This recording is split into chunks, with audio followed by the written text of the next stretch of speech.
시간 말씀 함께 봅니다. 하박국 3장 14절에서 16절까지 말씀입니다. 하박국 3장 14절에서 16절까지의 말씀 한 절씩 교독하겠습니다. 그들이 회오리 바람처럼 이르러 나를 흩으려 하며 가만히 가난한 자 삼키기를 즐거워하나 오직 주께서 그들의 전사의 머리를 그들의 창으로 찌르셨나이다.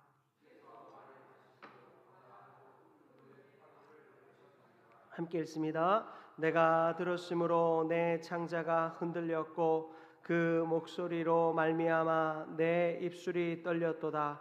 무리가 우리를 치러 올라오는 환난 날을 내가 기다림으로 썩이는 것이 내 뼈에 들어왔으며 내 몸은 내 처소에서 떨리는도다. 아멘. 할렐루야.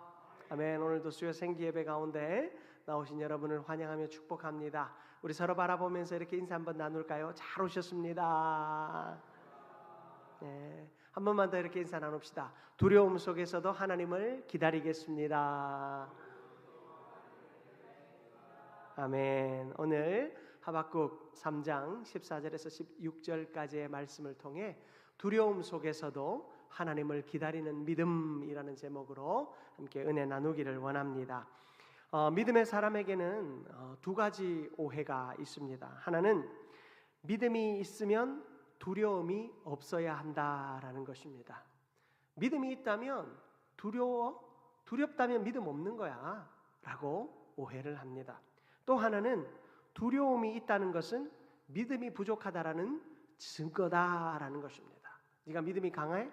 강하다면 너가 두려움이 있어? 두려움이 있다면 넌 믿음이 약한 사람이야. 사람들이 이야기합니다. 그러나 성경은 그렇게 말하지 않죠. 성경은 우리의 이 믿음의 사람들도 두려움을 경험한다라고 기록하고 있습니다.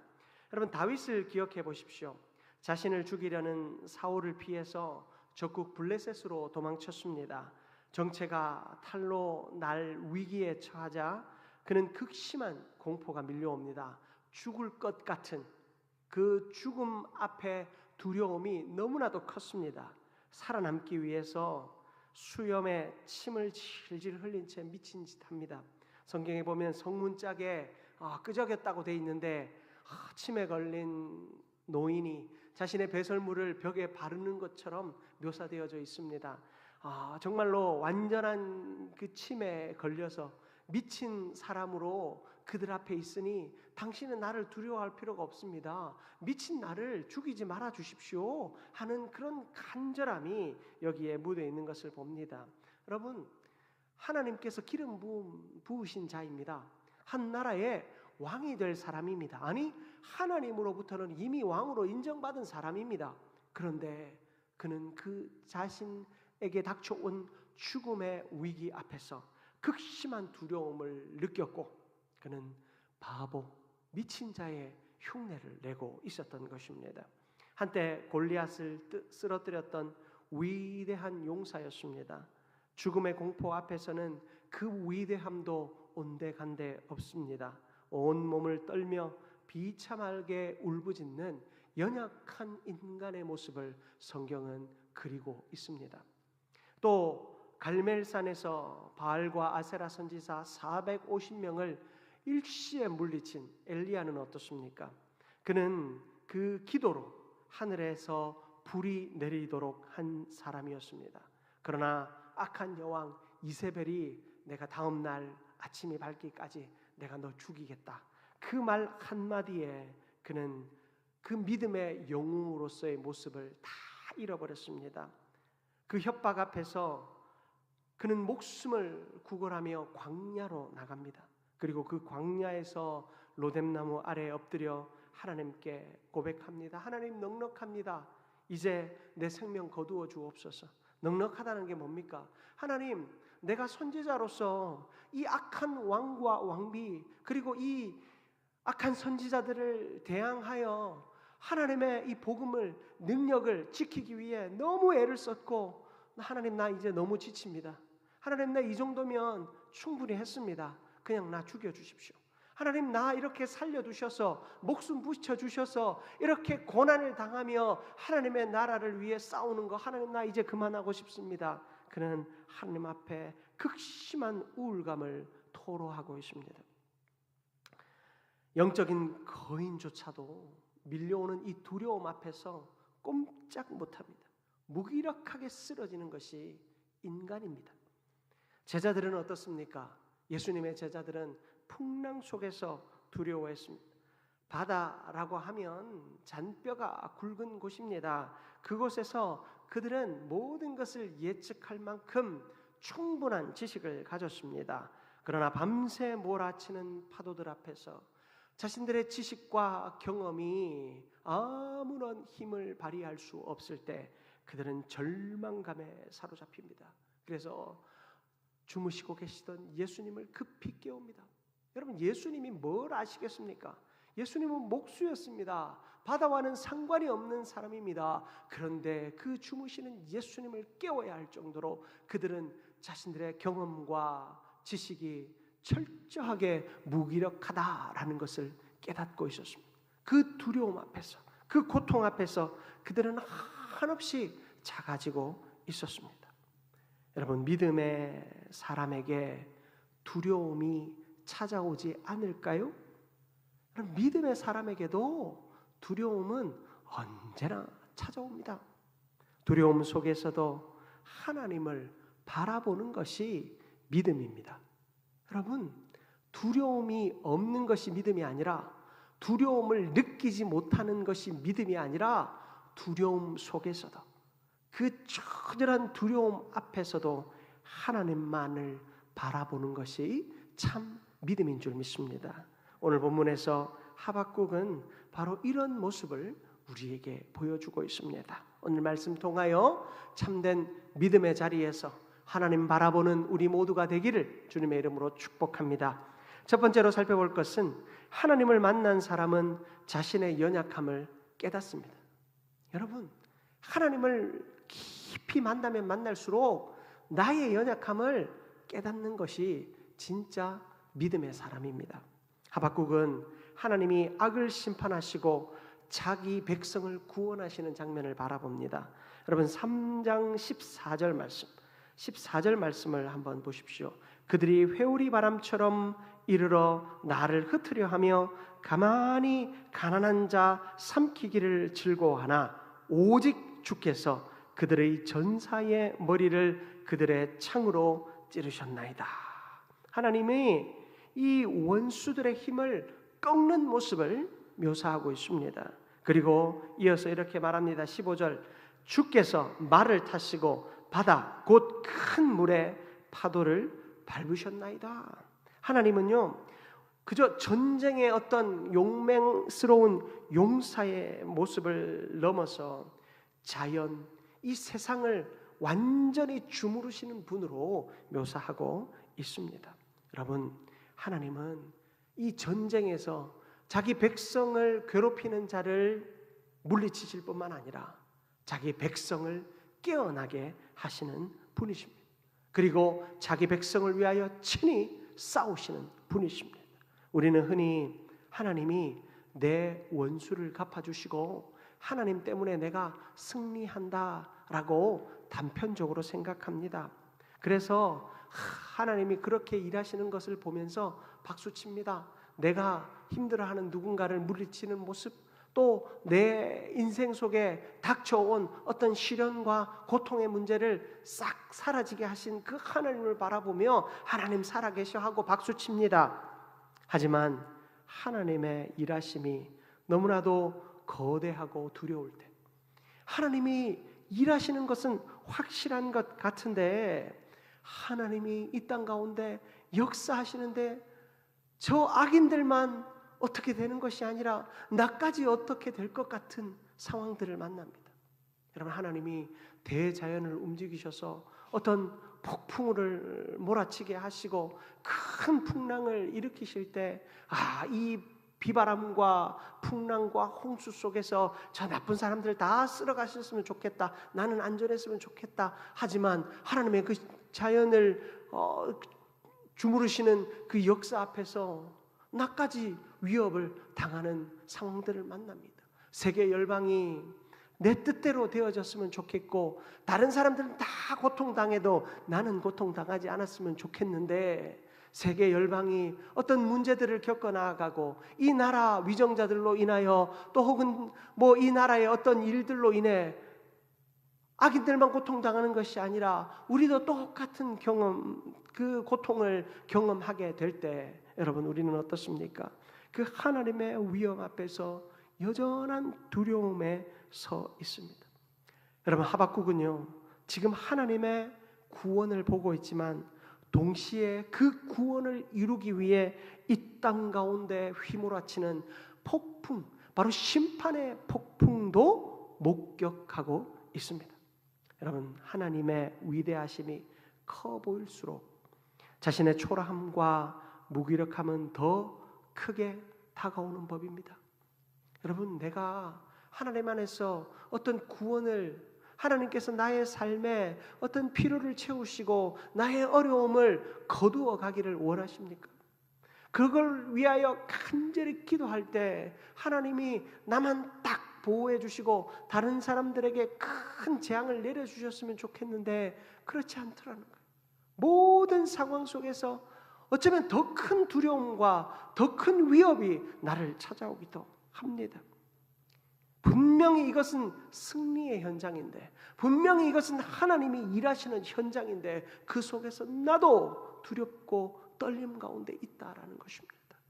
이런 인간의 모습, 이런 인간의 모습을 하나님이 허락하시는 이유가 무엇입니까?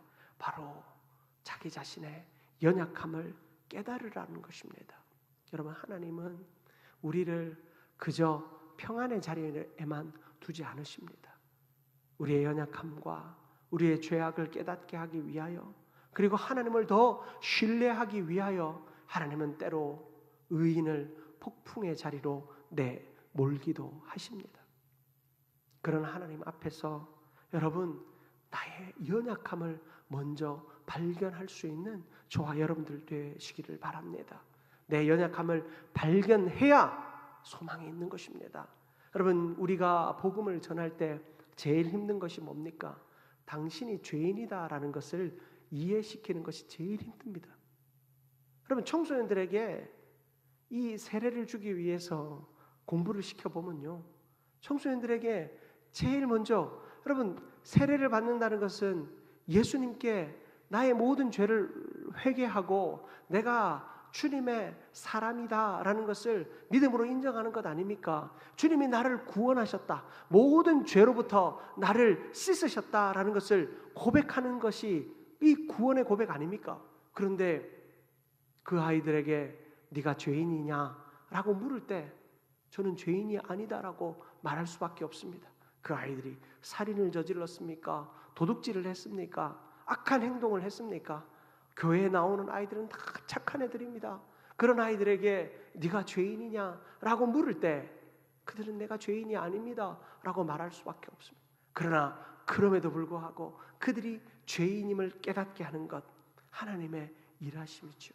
하나님께서 그들의 주인 되심을 하나님이 그들을 구원하기로 작정하셨을 때 그들은 자신의 죄를 깨닫습니다. 여러분 성경의 죄는 그저 일상의 이런 죄를 말하는 것이 아닙니다. 성경의 가장 큰 죄가 뭔지 아십니까? 하나님을 알지 못하는 것입니다. 하나님이 나의 창조주시오 하나님이 나의 구원자심을 알지 못하는 것입니다. 우리가 그것을 알지 못하는 것이 죄입니다. 여러분 그것으로 인하여 우리는 멸망합니다. 어떤 사람이 구원을 얻습니까? 하나님이 우리의 창조주시며 예수 그리스도가 나의 삶의 주인이심을 믿는 자가 구원을 얻는 것 아닙니까? 여러분 죄가 멀리 있는 것이 아닙니다. 하나님을 알지 못하고 하나님을 만나지 못하고 하나님의 살아계심을 깨닫지 못하고 하나님의 일하심을 인정하지 못하는 것이 죄인 것입니다. 여러분 그런 죄악 가운데 있는 우리를 주님이 구원하셨습니다. 여러분 하나님이 우리의 죄인됨을 깨닫게 하기 위하여 때로는 고난과 시련의 자리로 밀어넣으십니다.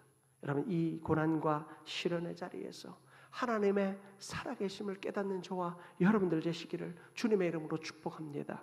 두 번째로 하나님의 위대하심 앞에서 인간은 떨게 됩니다.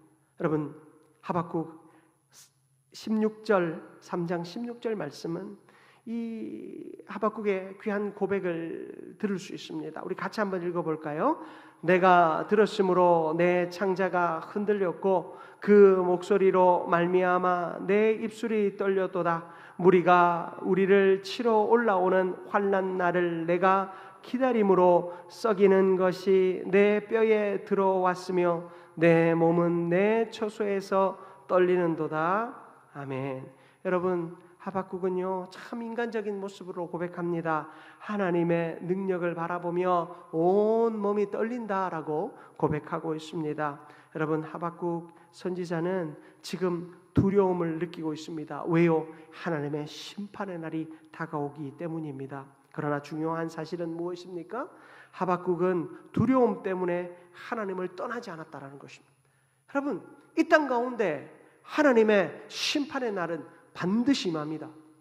오늘을 신학적으로 뭐라고 부릅니까? 말세. 그리고 그 말세 중에서도 마지막 말세지말이라고 부릅니다. 말세의 시대 중에서도 극히 마지막인 시대를 우리는 살아갑니다. 예수님께서 언제 우리 가운데 오실지, 오늘 오셔도 이상하지 않은 시대를 우리는 살아가고 있습니다. 바로 이 마지막 때 우리는 두렵습니다. 하나님께서 이 땅을 심판하실 때 우리는 두렵습니다. 그러나 두려움 때문에 세상 사람들은 하나님이 아닌 다른 것을 쫓아갑니다. 지식을 쫓아가고 경험을 쫓아가며 돈을 쫓아갑니다. 사람을 쫓아갑니다. 권세와 권력들을 쫓아갑니다. 다른 신비한 것들을 쫓아갑니다. 그러나 이 두렵고 떨리는 이 세상 속에서 믿는 자들은 더욱 하나님을 바라보게 되는 것입니다. 여러분, 이 세상을 바라보면 참 한심하기 그지없습니다. 위정자들의 이 행태들을 바라보아도 한심하기 그지없고, 저 세계 열방을 진두지휘한다는 몇몇 나라들의 그 모습들을 봐도 여러분 참 한심하기 그지없습니다. 싸우고 다투고 죽이고 속이고 이런 일들이 너무나도 많습니다. 그것들을 보면 아무런 소망이 없는 것 같습니다. 우리의 인생은 날로 피폐해지고 힘들고 어려워만 보입니다. 그래서 사람들은 여러 방법으로 이 고난과 고통의 문제를 타개하려고 애를 쓰지요. 그러나 우리 그리스도인들은 이럴 때일수록 더욱 기도해야 하는 것입니다. 우리가 수요 생기 예배에 모이는 이유가 우리의 개인의 문제들을 놓고도 하나님 앞에 부르짖지만 이 나라와 민족과 세계 열방을 위하여도 우리가 간절히 부르짖기 위하여 이 자리에 모인 것입니다. 여러분, 우리가 간절히 그들을 향해 기도하는 모습, 바로 이것이 믿음 있는 자의 모습인 것입니다. 여러분, 같이 나가서 싸우는 것도 중요한 일이지만 나라와 민족을 위해, 이 열방을 위해 기도하는 것, 바로 하나님을 떠나지 않고 믿음의 자리에 서 있는 것, 여러분, 이것이 얼마나 우리 그리스도인들에게 믿음을 나타내는 증거가 되는지 모릅니다. 여러분, 한번 주변을 돌아보며 그리고 나 자신을 한번 돌아보십시오. 여러분, 위기의 상황 속에서 나는 무슨 말을 하고 있습니까? 고난의 상황 앞에서 나는 무슨 말을 하고 있습니까? 정치인들을 비방하고 있고 탓하고 있습니까? 이 시대를 탓하고 비방하고 있습니까? 문화를 탓하고 비방하고 있습니까? 저 이국 땅의 대통령을 향해 비방하고 있습니까? 여러분, 아니면 우리는 하나님을 향하여 주여 주여 부르짖으며, 하나님, 내가 이 세상을 바라보면 하나님 너무나도 두렵고 떨립니다. 지금 이 상황들을 바라보면 한 치 앞도 보이지 않습니다. 그러나 하나님, 이 세상을 뒤흔드는 그 하나님 앞에서 하나님, 내가 기도의 자리에 섰습니다. 하나님, 내 기도 가운데 역사하여 주옵소서. 하나님, 내 기도 가운데 응답하여 주옵소서. 여러분, 이런 부르짖음으로 서 있습니까? 사랑하는 성도 여러분, 내 입술의 고백이 무엇인지 오늘 이 시간 다시 점검해 보십시오. 내 입술의 고백이 전자와 같다면 여러분, 나는 아직까지 믿음이 약한 자일지도 모릅니다. 그러나 나의 입술의 고백이 후자와 같다면 여러분은 더 하나님께 가까이 있는 자며 이 산을 옮길 만한 놀라운 믿음의 자리에 서 있는 이들인 줄 믿습니다. 여러분, 우리가 이 자리에 모였으니 기도합시다. 하나님, 우리의 삶과 하나님이 우리의 이 세계의 열방의 하나님 모습들과 하나님 우리가 처한 모든 이 형편들 속에서 하나님 더 바라보겠습니다. 두려움 속에서 하나님을 기다리겠습니다. 두려움 속에서 하나님을 의지하겠습니다. 이런 믿음의 고백이 우리 가운데 있기를 주님의 이름으로 축복합니다. 마지막으로 믿음은 상황이 아니라 하나님을 바라보는 것임을 기억하시기를 바랍니다. 여러분, 이 상황과 형편을 아무리 쳐다보고 있어도 대안은 없습니다. 방법이 없습니다. 여러분, 무엇이 여러분들을 변화시키며 무엇이 이 상황을 변화시키며 무엇이 이 상황 속에서 하나님의 일하심을 보게 할까요? 하박국이 말한 기다림은 단순한 인내가 아니었습니다. 하나님이 언젠가는 정의를 행하시겠지 하는 그런 단순한 기다림이 아니었습니다. 이 기다림은 하나님을 향한 신뢰입니다. 여러분, 우리가 자녀들을 향해 갖는 마음을 생각해 보십시오. 자녀들이 나를 향해 거짓말도 하고 참 다른 사람들과 비교해 보면 참 내 뜻대로 살아가지 않는 것 같습니다. 그러나 여러분, 우리는 어떻게 합니까? 자녀들을 믿고 기다려주지 않습니까? 여러분, 그러한 기다림, 그것은 인내입니다. 하나님께서 이 자녀를 변화시킬 것을 위해 기도하고 하나님께서 우리의 삶에 길을 열어주실 것을 위해 기도하며 기다립니다. 맹목적인 기다림이 아니죠. 이것은 일하시는 하나님을 향한 온전한 신뢰의 기다림입니다. 시편 31편 24절을 보면 여호와를 바라는 너희들아 강하고 담대하라 라고 선포하고 있습니다. 여러분, 여호와를 바라는 자들, 여호와를 기다리는 자들은 강하고 담대해야 합니다. 강하고 담대하다라는 것은요, 그저 뚝심 있게 기다린다는 것이 아닙니다. 강하고 능력 많으신 하나님을 신뢰하는 태도를 의미하는 것입니다. 그리고 이사야 40장 31절에 보면 오직 여호와를 앙망하는 자는 새 힘을 얻으리니 독수리가 날개치며 올라감 같을 것이요 다름박질하여도 곤비하지 아니하겠고 걸어가도 피곤하지 아니하리로다. 아멘. 여러분, 여호와를 앙망하는 자는 새 힘을 얻습니다. 여호와를 간절히 바라고 기다리는 자는 새 힘을 얻습니다. 왜요? 하나님이 그에게 능력이 되어 주시기 때문입니다. 하나님을 기다리는 사람은 단순히 시간을 보내고 시간을 때우는 사람이 아닙니다. 하나님의 때를 신뢰하는 사람입니다. 성경에는 이 처절한 기다림을 온몸으로 보여주신 분이 계십니다. 바로 예수 그리스도이십니다. 예수님도 십자가라고 하는 거대한 환난 앞에서 깊이 두려워하였습니다. 겟세마네 동산에서 주님은 이 땀방울이 핏방울이 될 정도로 극심한 고통과 스트레스 가운데 하나님 앞에 엎드렸습니다. 마태복음 26장 38절에 보면 내 마음이 매우 고민하여 죽게 되었으니 너희는 여기 머물러 나와 함께 깨어있으라. 예수님께서 제자들에게 깨어만 있어달라고, 내가 너무 괴롭고 힘들어서 죽게 되었으니 깨어만 있어달라고. 여러분, 그 예수님의 간절함이 느껴지십니까? 주의 일을 감당할 때 여러분, 나에게 동력자가 있다는 것이 얼마나 큰 힘이 되는지 모릅니다. 여러분, 기도의 자리에 여러분들의 수가 하나하나 채워질 때 목회자인 저도 너무나도 힘이 됩니다. 여러분, 새벽기도 와서 기도하시는 분들이 하나 둘 더 늘어나면 저는 얼마나 행복한지 모릅니다.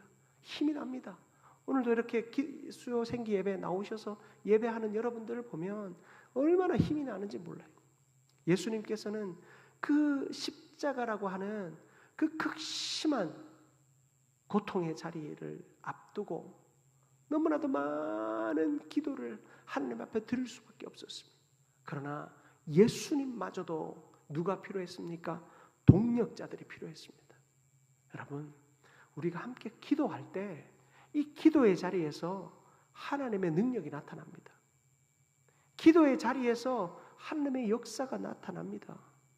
여러분, 기도의 세 겹줄은 끊어지지 않습니다. 밧줄의 능력이 어디 있습니까?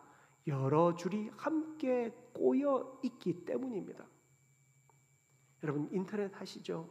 인터넷 하는 그 랜선도요. 여러분, 노이즈 잡신호를 없애기 위해서 신호가 다 잘 전달되기 위해서 어떻게 한 줄 아십니까? 선 안에 보면 선들이 꼬여 있습니다. 참 이 자연의 이 섭리도 대단합니다. 그런 신호들이 갈 때 신호가 개별적으로 있으면 잡신호들이 들어가는데 꼬여 있으면 오히려 잡신호들이 사라지고 잘 뭉쳐 있으면 그 신호들이 훨씬 잘 간대요. 하나님과 우리 사이의 관계 속에서도 이 기도의 세 겹줄은 결코 끊어지거나 무너지지 않습니다. 우리는 함께 얽히고 설켜 있을 때 여러분 능력이 나타납니다. 얽히고 설켜 있을 때 어떤 이로움이 있는 줄 아십니까? 한두 가닥의 선이 끊어져도 전기는 통합니다. 여러분 무슨 얘기입니까? 우리 안에 강한 능력을 가진 자들도 있는가 하면, 강한 믿음을 가진 자도 있는가 하면 그렇지 못한 자들도 있다라는 거예요. 그러나 그런 우리가 함께 기도와 능력의 세 겹줄을 이루고 있으면 끊어지지 않고 하나님의 놀라운 역사를 함께 이루어가는 큰 힘이 된다라는 것입니다. 하나님은 그렇게 우리를 교회로 세우셨고 그렇게 우리를 기도의 동력자로 세우셨습니다. 예수님은 두려움이 없는 분 아니셨죠. 다가올 고통을 누구보다도 잘 아셨기에 그 고통을 온 몸으로 다 느끼셨습니다. 그러나 주님의 믿음은 거기서 멈추지 않으셨어요. 내 뜻이 아니라 아버지의 뜻을 신뢰하며 십자가의 밤을 보내셨어요. 예수님께서 내 원대로 하지 마시고 아버지 원대로 하옵소서 고백하심으로써 그는 하나님을 향한 온전한 신뢰와 온전한 믿음의 본을 우리에게 보여주셨습니다. 여러분, 예수님의 믿음은 우리에게 분명하게 보여주십니다. 두려움이 없는 상태가 아니에요. 목사님은 기도도 많이 하시고 목사님은 성경도 많이 보시고 목사님은 우리 중에 하나님과 제일 가까이 있는 것 같으시니 목사님은 두려움이 없으시죠? 아닙니다. 저도 너무 두렵습니다. 이 설교 준비하면서도 이 설교가 은혜가 되어야 할 텐데 늘 두려워하며 설교를 준비합니다. 여러분, 우리는요 항상 두려움의 문제 앞에 섭니다. 나에게 주어진 숙제는 항상 두려움입니다. 나에게 주어진 자녀, 나에게 주어진 직장과 사업, 나에게 주어진 직분, 나에게 주어진 교회, 모든 것이 두려움입니다. 그러나 예수님의 믿음을 보십시오. 두려움이 없는 상태가 아니라 죽음 같은 두려움 속에서도 끝까지 하나님을 기다리고 신뢰하는 믿음이 거기에 있었습니다.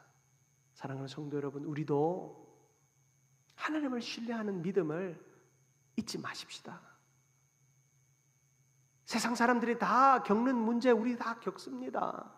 물질의 문제, 자녀들의 문제, 또 여러 관계의 문제, 건강의 문제, 하나도 기도하지 않을 수 없는 수많은 문제들이 우리를 짓누릅니다.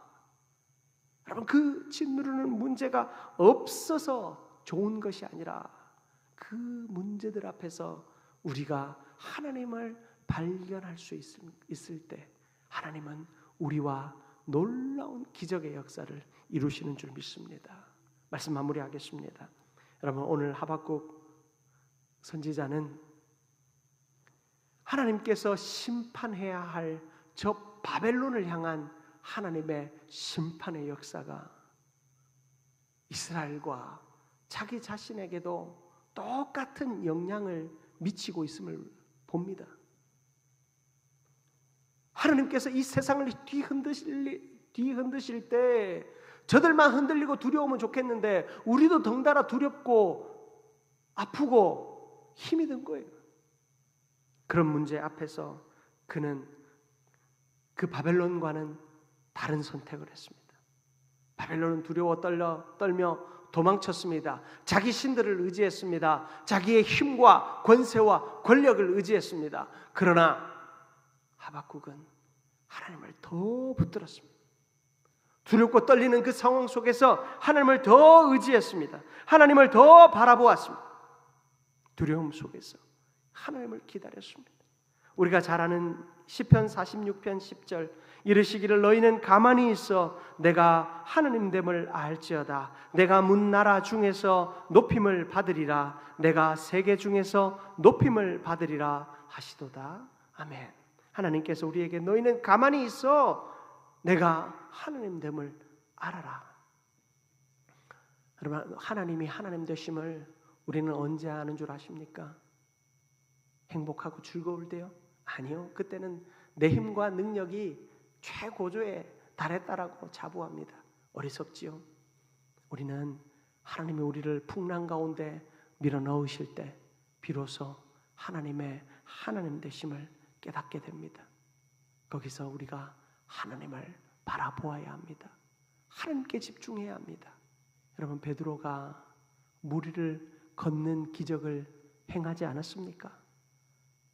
그가 예수님을 바라볼 때는 물 위를 걸었습니다. 그러나 그가 이는 풍랑과 넘실거리는 그 물을 바라보는 순간 그는 바닷속으로 빠져들게 됩니다.